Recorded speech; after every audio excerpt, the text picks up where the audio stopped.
Pessoal, boa tarde a todos. A gente vai dar sequência aqui no material da disciplina de máquinas e nesse vídeo eu gostaria de apresentar uma forma de migrar o modelo da máquina de indução trifásica para um programa de computador, de tal forma que a gente pudesse avaliar, analisar o comportamento de uma máquina de indução dentro do computador. Comentei com vocês em outros momentos que esse tipo de ferramenta abre portas muito interessantes, porque a gente pode, no computador, sem queimar motores, ou sem comprar motores para avaliar se o desempenho deles vai ser adequado ou não, a gente conseguiria prever o comportamento desses motores. Então, em ações de manutenção, por exemplo, você não precisa queimar vários motores, usando essa ferramenta aqui para entender o porquê que algum deles está com problema ou está queimando, uma vez que você pode chegar no computador com o modelo da máquina e testar os candidatos a causadores da queima do motor e ver dentre esses causadores qual é aquele que produz um efeito na simulação computacional que é igual ao efeito que você viu em campo. Outra possibilidade que você tem com esse modelo é conseguir prever qual máquina teria um melhor desempenho para uma determinada aplicação, sem nem mesmo ter comprado a máquina ou as máquinas candidatas. Tá?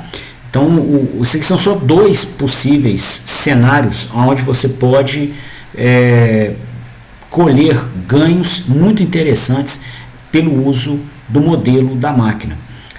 Porém, para que esse modelo seja útil, ou seja mais útil, a gente tem que ser capaz de tomar as suas equações, igual estão apresentadas aqui nessa primeira tela, e migrar essas equações para dentro de um programa de computador. Tá? E essa migração tem que levar em conta algumas limitações do computador.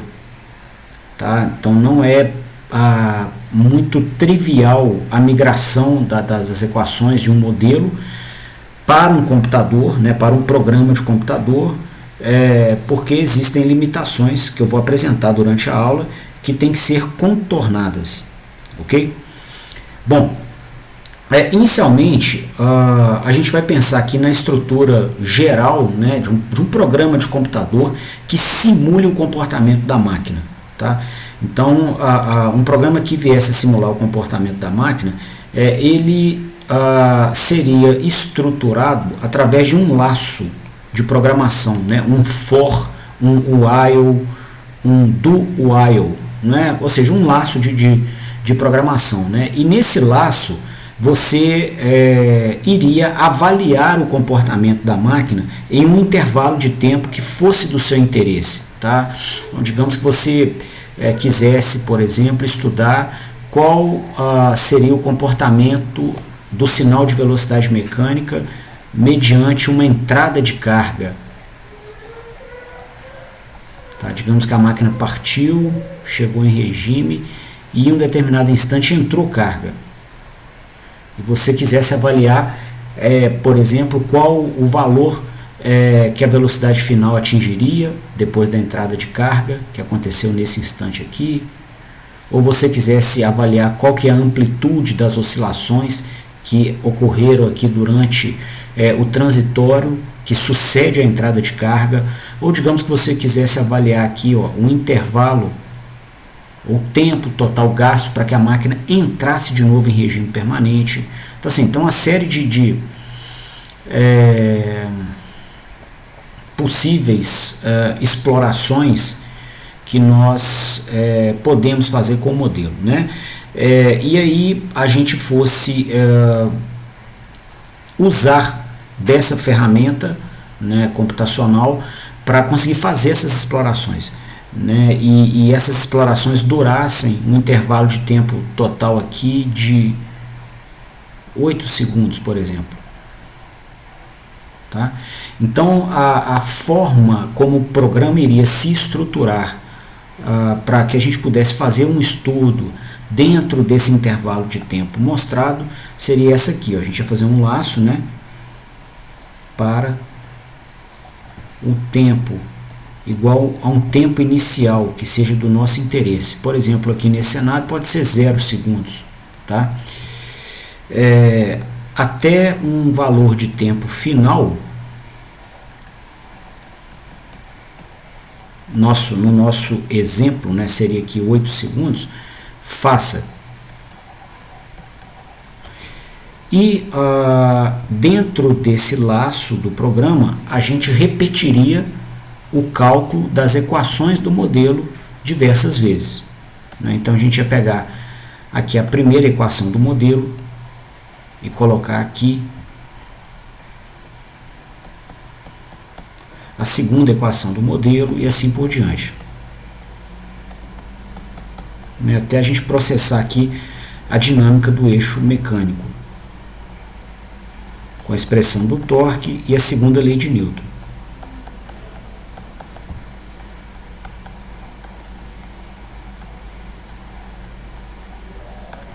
Né?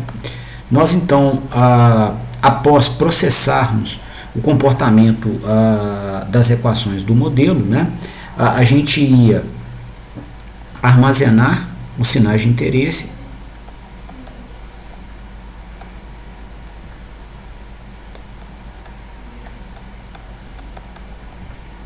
ou as saídas que o programa nos desse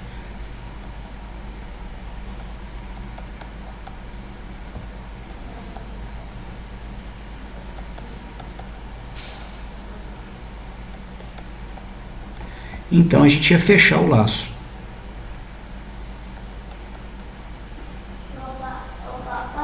Tá? Então o programa teria essa estrutura aqui. Que nós devemos nos atentar dentro dessa estrutura? Tá? Só um minutinho. Então nessa estrutura, pessoal, nós precisamos, né, nos atentar à escolha das entradas, né? Ou seja, essa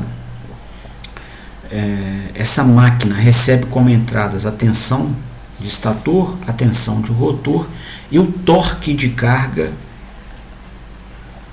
que é aplicado ao eixo mecânico. Tá? Então a primeira coisa, né, para poder fazer esse programa funcionar, né, é prestar atenção nas entradas, ok? Os sinais de entrada, que são sinais que você vai impor os terminais da máquina.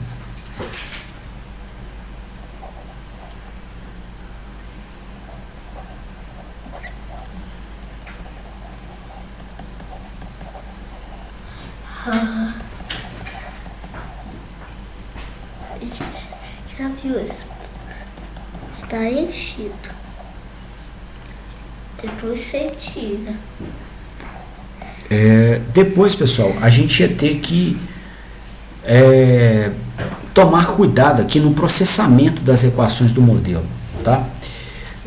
Existe um primeiro cuidado, né, correlato aqui ao processamento do modelo, que diz respeito ao passo de cálculo, né? Por quê? O computador tem uma capacidade de processamento finita, uma quantidade de cálculos que ele pode fazer por segundo que é finita, tá? E nós então não conseguiremos avaliar o comportamento da máquina em todos os instantes de tempo que a gente queira aqui, ó, tá? A máquina é um equipamento analógico, é um sistema analógico contínuo, né? E a gente não vai conseguir dentro do computador avaliar o comportamento dela em todos os instantes. Então a gente vai ter que ser capaz então de escolher os instantes adequados para conseguir processar o cálculo das equações do modelo e conseguir sinais de saída que nos forneçam as informações que nós estamos buscando da simulação. Então isso, né, nos diz que a gente vai ter que fazer a escolha de um passo de cálculo adequado.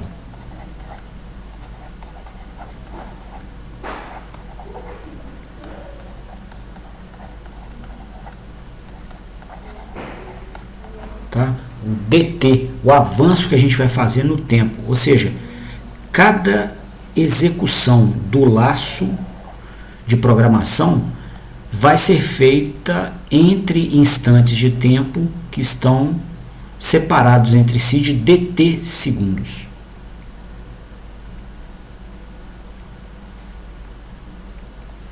Tá? E aí, para que nós consigamos, né, avaliar o comportamento da máquina, mesmo em regimes transitórios, esse passo DT não pode ser muito grande. Tá? Imagina que você escolhesse um passo DT onde o primeiro ponto fosse processado aqui e o segundo ponto processado aqui, por exemplo. Tá? Você teria com isso um entendimento de que a velocidade estaria crescendo desse jeito, ó, entre os dois pontos, o que não é verdade. Tá? Então o passo de cálculo não pode ser muito grande, igual esse último modelo, e também não pode ser muito pequeno, porque se ele for exageradamente curto, o tempo da sua simulação fica exageradamente longo. Tá? Para você sair do instante inicial e chegar no instante final, você vai ter que rodar o código muitas e muitas e muitas vezes. Né? E aí, por vezes, o tempo fica proibitivo, e aí a simulação ela deixa de ser uma ajuda e passa a ser mais um problema que você tem. Tá? Então a gente vai ter que escolher um passo de cálculo aqui. Eu até tinha deixado um espaço, eu vou completar aqui nesse ponto, ó.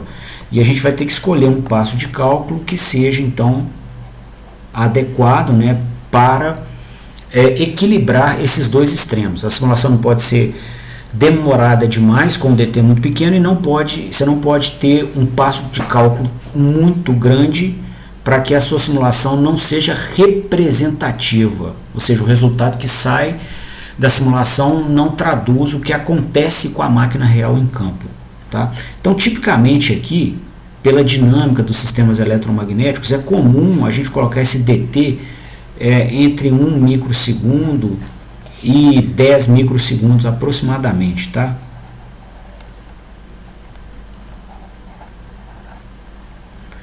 Os sinais de dinâmica mais rápida são, né, os sinais eletromagnéticos, né, e neles você vai ter transitórios com duração aí de 100 a 200 microsegundos, onde então passos de cálculo dessa ordem de grandeza vão te permitir avaliar o comportamento transitório de fluxos magnéticos, por exemplo, ou correntes elétricas. Tá? Bom, um próximo cuidado, pessoal, tange a forma, né, de se reduzir os erros de cálculo numérico no processamento do modelo.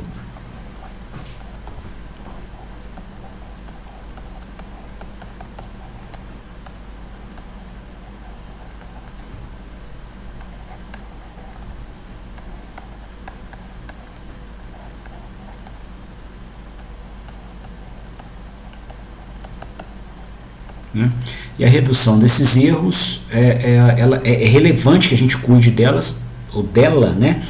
Porque a máquina representa os sinais físicos com um número limitado de bits. Tá? Então, automaticamente você vai ter truncamento, você vai perder parte da informação dos sinais quando eles forem representados nas posições de memória do computador. Tá? Além disso, essa memória, o número de posições, também é limitado, ok?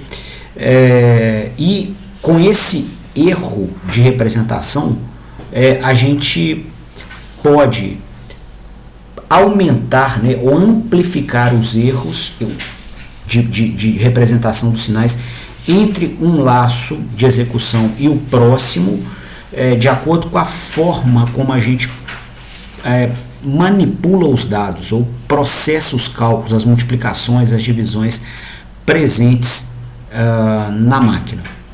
Tá? Então convém que a gente tenha cuidado com a forma como a gente vai processar as equações do modelo.